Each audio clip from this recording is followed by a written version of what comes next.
This is something we've been talking forever.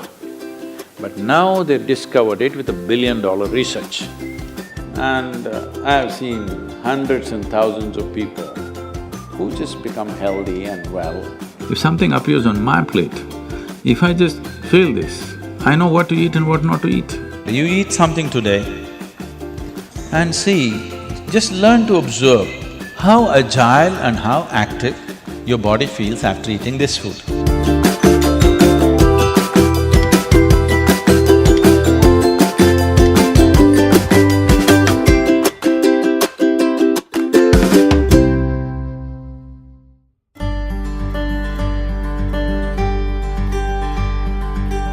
The simple thing right now that's a rage in the world is, if you come to our ashram, all the people there who are physically immensely active eat 10 o'clock in the morning, 7 o'clock in the evening, 2 meals.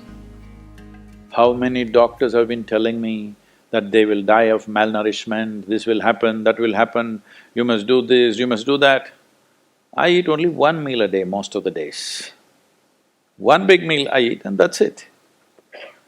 And doctors telling me, no, Sadhguru, the way you're traveling, this will happen, that will happen, you must eat at least once in 4 hours, something you must eat. I said, leave me alone, I'm doing fine. But now, a big university in America comes up with this called intermittent fasting. It's not nonsense, it's good, but they rediscovered something that we have known forever. Now everybody is saying there must be a 16-hour gap. Then all your ailments will go away. What the hell were we saying all these thousands of years? The simple thing is, there are many aspects to this, psychological, physiological. But now cancer is on the rise in the world. A cancerous cell is like a criminal in the society. All of us have in our bodies. Only if their concentration becomes more than what they should be, or they gang up and locate themselves in one place, they become like organized crime. There are pickpockets in Kochi, I'm sure. Hello? There are small-time criminals, individually operating in twos and threes.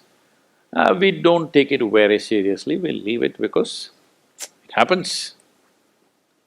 But suppose all 100 of them got organized into a organized crime, now we will crack down.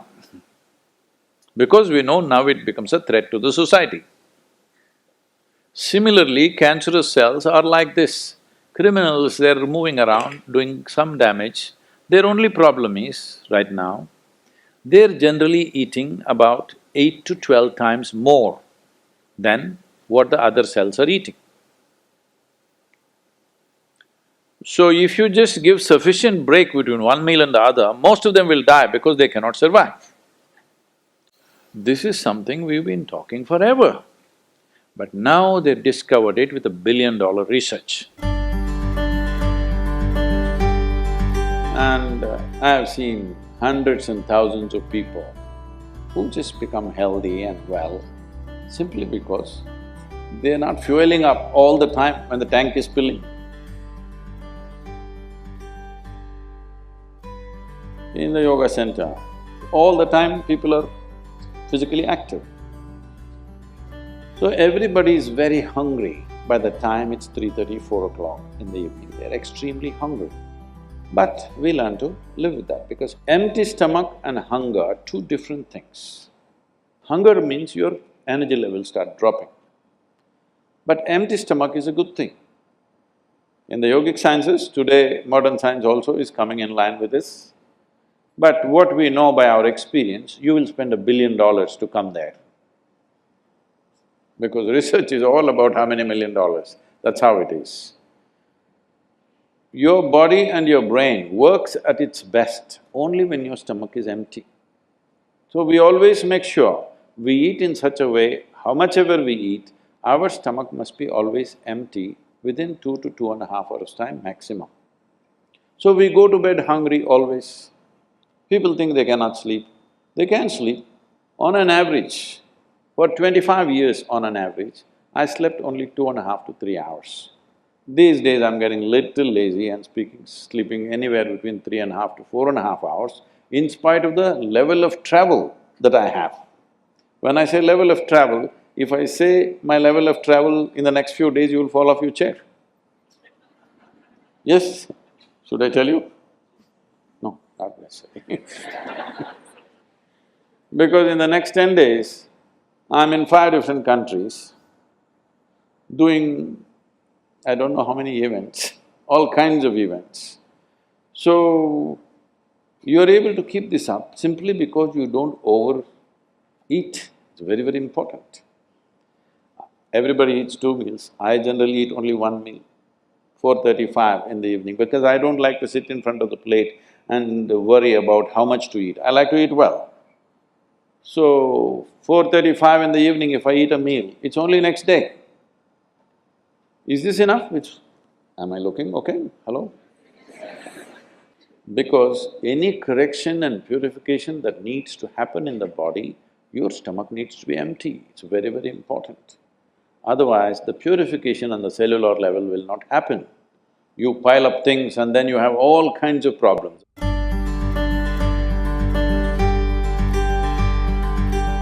When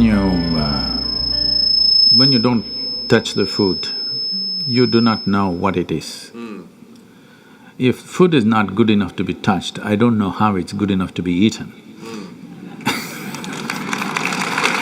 So we should not have listened to our mothers and we should eat with our fingers, because touching our food helps us stay in contact with it.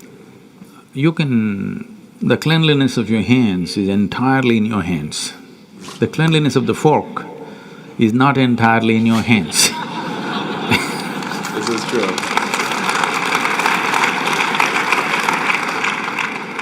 And nobody else but you have used these hands. So, there is an assurance as to how clean or not clean it is right now. The fork, you do not know who's used it, how they've used it, for what they used it.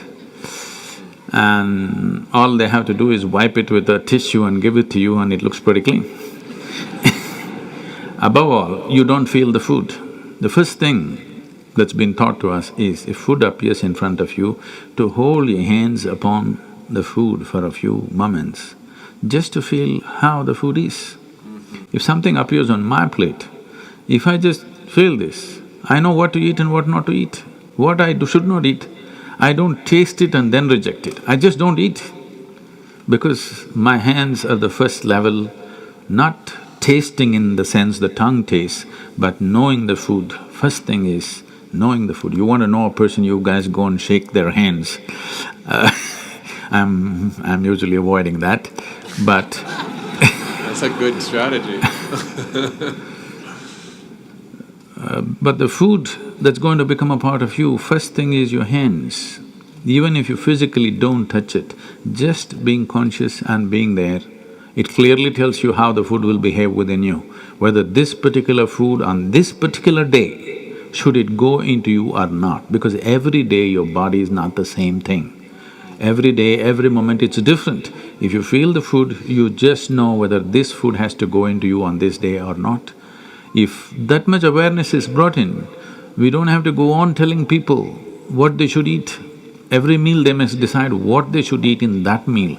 There is no one prescription that this is what you should eat for your life. That will feel too claustrophobic, that only this I can eat.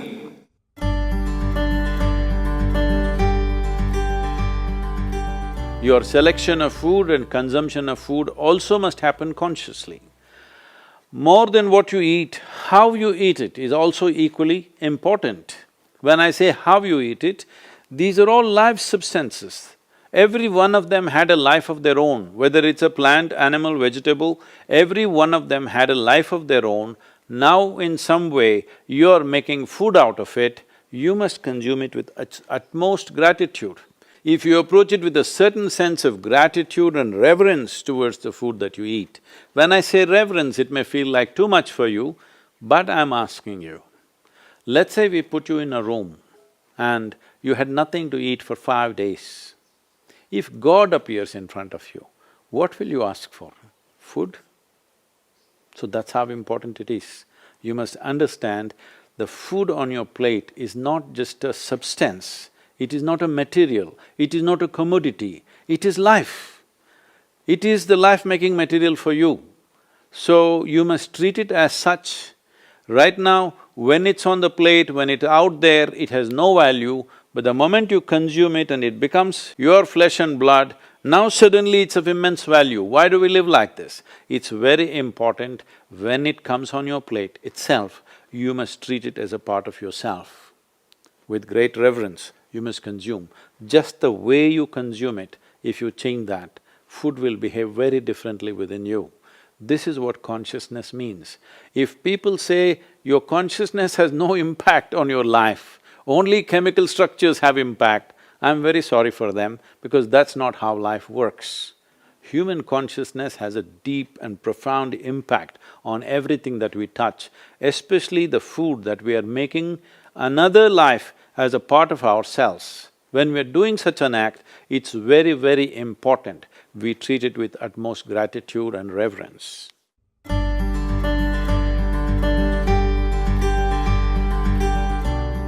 I want to tell you, there is no such thing as good habit and bad habit.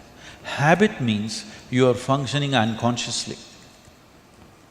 If you are functioning unconsciously, that's a bad thing because the whole thing about being human is we are capable of doing things consciously.